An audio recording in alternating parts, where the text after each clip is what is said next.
Television network, मैं हूं आपके साथ अब्दुल रहमान। आज हमारे साथ एक खास मेहमान जुड़ते हैं। खास मेहमान किसी भी प्रचार के मोहताज नहीं रहते हैं। अक्सर न्यूज़पेपर, न्यूज़ चैनल के माध्यम से जनता तक रूबरू हुआ करते हैं लगातार। आज CNI टुडे भी पहुंचा है वहीं पे और उनसे रूबरू होगा और कई अहम मुद्दों पर सवाल करेगा। वो कोई कहीं और के नहीं हैं, ये आपको हम बता दें मौजूदा सरकार के ही हैं और स्वामी जी के रूप से जाने जाते हैं। सर, आपका बहुत बहुत स्वागत है CNI टुडे न्यूज़ नेटवर्क पे। सर, आज हम ये जानना चाहेंगे कि हम लोगों ने देखा कि कोविड जैसी महामारी तेजी के साथ आई, उसमें भी आपका बहुत योगदान रहा है। सर, तो सबसे पहले मैं आपका परिचय जानना चाहूँगा। मैडम, मैं एक धर्म प्रचारक हूँ। मेरा नाम स्वामी गोपालानंद है और श्रीमद् भागवत कथा, श्रीमद् भगवद गीता कथा, श्री रामचरितमानस कथा आदि हम करते हैं और इसके लिए अदर दूसरी स्टेटों में भी हम जाते हैं। पंजाब है, हिमाचल है, दिल्ली, मध्य प्रदेश वगैरह, जहाँ भी लोग प्रेम से बुलाते हैं वहाँ हम जाते हैं। और मैं राष्ट्रीय स्वयंसेवक संघ का एक स्वयंसेवक भी हूँ, जिसके नाते मैं थोड़ा सा राष्ट्र हित में और समाज के हित में भी कार्य करता हूँ। थैंक यू, बहुत बहुत शुक्रिया सर। सर, अब हम ये जानना चाहेंगे सर, जिस प्रकार से देखा जाए तो यूपी में चुनाव रोड पे आ चुका है, चुनाव पूरी तरह से फील्ड में आ चुका है। उस पर बीजेपी सरकार को सपा बहुत तेजी के साथ दावा कर रही है हराने के लिए। तो सर, उसके बारे में आपका क्या कहना होगा चुनावी विषय पर? हाँ बेटा, बात ऐसा है कि सच्चाई ये है कि जो लोग सत्ता में पहले रह चुके होते हैं तो उनको सत्ता का जो रसभोग करते हैं और उसकी बड़ी ममता उनको होती है।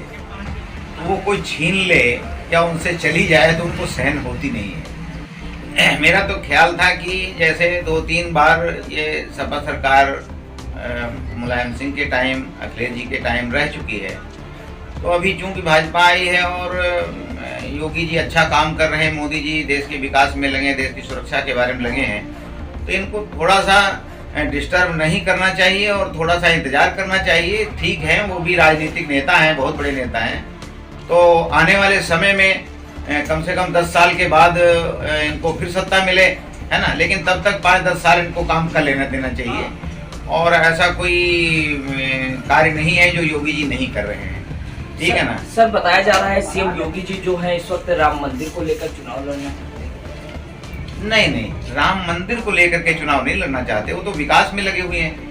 गरीबों को अभी तो आपने देखा होगा बेटा, एक वीडियो आई, उसमें प्रियंका गांधी कहीं रास्ते में उतर गई और एक घर में चली गई, किसी गरीब के घर में चली गई और बिना परिचय के, उसको बेचारी को पता नहीं था ये कौन है। इन्होंने अपना परिचय दिया कि मैं प्रियंका गांधी हूँ, कांग्रेस की ऐसे ऐसे जनरल सेक्रेटरी हूँ। तो वो बेचारी ने कहा चलो ठीक है, बैठिए। उसके चारपाई टूटी पड़ी थी, उसमें बैठ गई वो। तो उन्होंने एक प्रश्न किया उससे कि आप तो यहाँ बहुत गरीब हैं, आप तो यहाँ चूल्हे में रोटी पकाती होंगी। तो उस महिला ने एक सच्चाई जो प्रकट की है, वो बहुत सारा वीडियो उसका समाज में गया है। उस महिला ने कहा, गरीब महिला ने, कि मेरे को चूल्हा जलाने की क्या जरूरत है, मोदी ने तो यहाँ पूरे गांव में घर घर सिलेंडर दे दिया है, ठीक है, तो हम तो अब सिलेंडर पे, गैस पे रोटी बनाते हैं, तो हमें अब चूल्हा जलाने की कोई जरूरत नहीं। इस बात को सुन के प्रियंका गांधी बिल्कुल चुप हो गई, आगे उन्होंने कोई प्रश्न ही नहीं किया।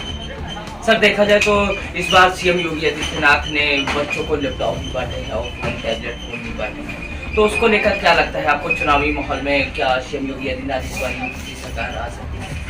हाँ बेटा, हम तो 101% ये जानते हैं कि भाजपा सरकार दोबारा बनाने जा रही है और ये फैसला जनता का है।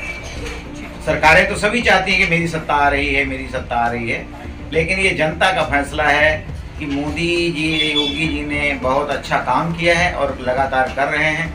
और चाहे वो सरकारी मुलाजिम हैं, चाहे वो मेडिकल के बारे में है, तमाम जो है उन्होंने मेडिकल कॉलेज जगह जगह सब शहरों में खोले हैं उत्तर प्रदेश में। और गरीबों को मकान जो दिए हैं उसमें किसी प्रकार का कोई भेदभाव नहीं किया है। आए दिन वीडियो आती रहती है।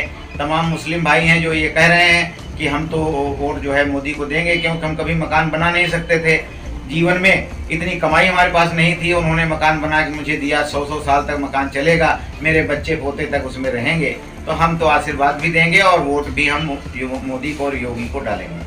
सर, इस बार ओवैसी जो है, जो कि साफ तौर पे बयान कर चुका है कि इस बार मैं योगी की सरकार युक्ति से उठा के फेंक दूंगा, उस पर आप क्या कहना चाहिए? हाँ, सो भी देश के नेता है बड़े, तो बड़ी बात कहने में कोई इतराज भी नहीं होना चाहिए, है ना। बड़े बड़े नेता बड़ी बड़ी बात करते हैं और हौसले सबके बुलंद हैं, तो अगर वो अपना कहते हैं तो अपने तरीके से कहते हैं, लेकिन हमें उसका कोई हानि नहीं है। उनके कुछ भी बोलने से हमें किसी प्रकार की कोई हानि नहीं है। सर, इसके बीच में आप बसपा को किस प्रकार से देखते हैं? बसपा भी सरकार बन चुकी है यहाँ पर यूपी में, उसको आप किस प्रकार से देखते हैं? क्योंकि सपा भी बहुत तेजी के साथ है, दूसरे नंबर पे कांग्रेस है और बीजेपी तो नंबर 1 पे चल रही है, तो इसके बाद आप बसपा को किस बेस से देखते हैं? भाई बसपा भी पार्टी है, बसपा भी राजनीतिक पार्टी है और मायावती यहाँ कई बार मुख्यमंत्री रह चुकी हैं, तो उनका भी समाज भाई है और वो भी प्रयास कर रही हैं और लगी हैं। बसपा भी प्रयास कर रही है, लगी है।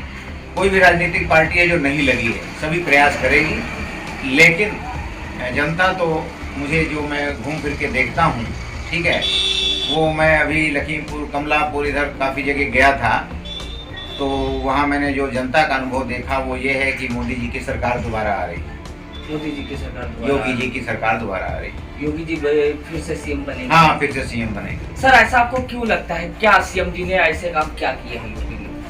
आपको पता है कि इस उत्तर प्रदेश में एक ऐसा तंत्र चल रहा था कि जो भी अपनी मेहनत की कमाई करता था उससे वसूली मांगी जाती थी फोन करके कि 1 करोड़ रुपया भेज दीजिए नहीं तो मार दिया जाएगा, 2 करोड़ रुपया भेज दीजिए नहीं तो मार दिया जाएगा। ऐसे ऐसे वो लोग जो थे वो सारे के सारे डर गए हैं, भयभीत हो गए हैं, जेलों में चले गए हैं और कुछ जिन्होंने बहुत ज़्यादा गड़बड़ किया वो मारे भी गए हैं। इसलिए बड़ा जो है स्वच्छ वातावरण उत्तर प्रदेश में हो गया है। सर, बताया जा रहा है कि सपा की सरकार आ जाएगी तो आजम खां बाहर आ जाएगी। अब ये तो कानून बताएगा, ये तो कानून बताएगा कि भाई आजम खां जेल में बंद क्यों है, या आजम खां बाहर आ जाएंगे या कब आएंगे, नहीं आएंगे, क्या ये सब कानून की प्रक्रिया है। तो इसमें मेरा कोई इंटरेस्ट नहीं है। और सपा क्यों सरकार आ जाएगी तब बाहर आ जाएंगे, हो सकता है कानून भाई कहे तो वो अभी बाहर आ जाए, ठीक है ना।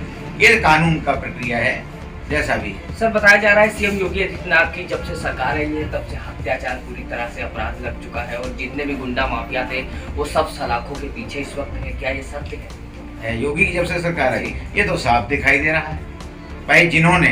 जिन लोगों ने मेहनत ना करके लोगों से पैसा छीन करके रखा था, करोड़ों नहीं अरबों रुपया, योगी जी ने वो सारा का सारा बरामद कराया और वो जो है उनको उसकी सजा मिली है और वो अपने जान बचा के भागे घूम रहे हैं। सर, अपराधी इस वक्त योगी की सरकार में बहुत छिपे पड़े हुए हैं। हाँ, अपराधी तो चाहते हैं कि भाई कोई सख्त राज सत्ता में व्यक्ति ना आए, मुलायम रहे, मतलब बड़ा शांति प्रिय रहे, तो हम अपना काम करते रहें, समाज को लूटते रहें। अब योगी जी सख्त हैं तो इसकी परेशानी तो हर किसी गलत आदमी को होगी। सर, आखिर में हमारे चैनल के माध्यम से सीएम योगी आदित्यनाथ और पीएम नरेंद्र मोदी जी तक अपना कोई संदेश पहुंचाना चाहेंगे? हम तो संदेश यही देते हैं कि भाई अमन चैन से ये इलेक्शन होना चाहिए और जिसकी जहां मर्जी है अपनी वोट बड़े हृदय से डालनी चाहिए, लेकिन वोट कोई भी अपनी बेकार ना करे, क्योंकि जो हमारा राजा बनता है, मुख्यमंत्री बनता है, वो हमारी वोटों से बनता है। इसलिए घर में हम बैठे रहें, वोट डालने ना जाएं, ये सबसे बड़ी गलत बात है। चाहे जहां भी जो कोई है, चाहे वो किसी भी कम्युनिटी का है, वोट निकल करके जरूर ही डालना जाए और जो कमजोर है उसको किसी गाड़ी में बिठा करके ले जाए, उसकी वोट जरूर डलवाएं। बहुत ज़्यादा प्रतिशत से वोट पड़नी चाहिए, ये मेरा संदेश है। ये हमारे साथ स्वामी जी थे जिनसे कई अहम मुद्दों पर चर्चाएं हो गई और फिर हम रूबरू होंगे और फिर कभी अहम मुद्दों पर चर्चाएं करेंगे। जब तक के दीजिए मुझे इजाज़त। कैमरा पर्सन मेराज के साथ अब्दुल रहमान, CNN नेटवर्क, लखनऊ।